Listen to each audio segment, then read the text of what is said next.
Price God. நம்முடைய வாழ்க்கையில் பல நேரங்களில் இதுதான் எனக்கு சரியான வழி அப்படின்னு நம்ம நினைப்போம். ஆனால் தேவன் வேறொரு வழியை தேர்ந்தெடுக்கும் போது அது ஏனே நமக்கு புரியாமல் சில நேரம் நம்ம குழம்புற நேரங்கள் உண்டு. நாம் ஒரு சூழ்நிலையை இன்னைக்குள்ள பார்வையில் பார்க்குறோம், ஆனால் தேவன் அதை முழு வாழ்க்கையின் பார்வையில் பார்க்குறாரு. மோசே இஸ்ரவேல் மக்களை எகிப்திலிருந்து வெளியே கொண்டு வந்த நேரம் அவங்க செங்கடலுக்கு முன்பாக வந்து நிற்கிறாங்க.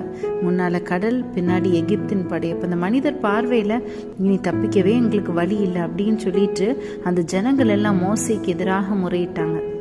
ஆனால் தேவனுடைய திட்டம் மனிதர்களுடைய திட்டத்தை விட வித்தியாசமாக இருந்துச்சு. மனிதர்கள் பார்த்தது ஒரு தடை, ஆனால் தேவன் பார்த்தது ஒரு புதிய பாதையை.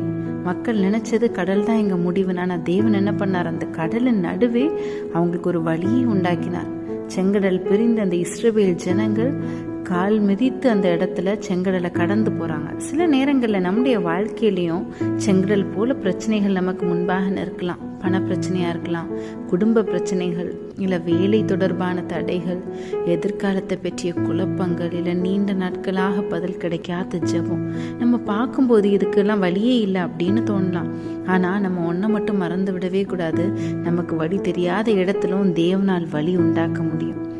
இன்னைக்கு உங்க முன்னால ஒரு செங்கடல் போன்ற சூழ்நிலை இருக்குதா?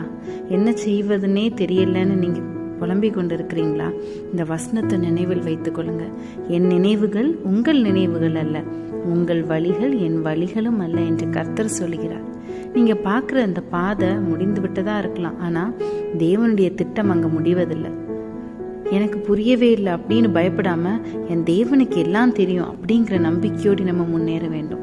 நம் வழி தெரியாவிட்டாலும் பரவாயில்ல, நம்மை நடத்துகிற தேவன் தெரிந்திருக்கிறார். நம் நினைவுகள் குறைவாக இருக்கலாம், ஆனால் அவருடைய திட்டம் நம்முடைய வாழ்க்கையில பரிபூர்ணமாக இருக்கும்.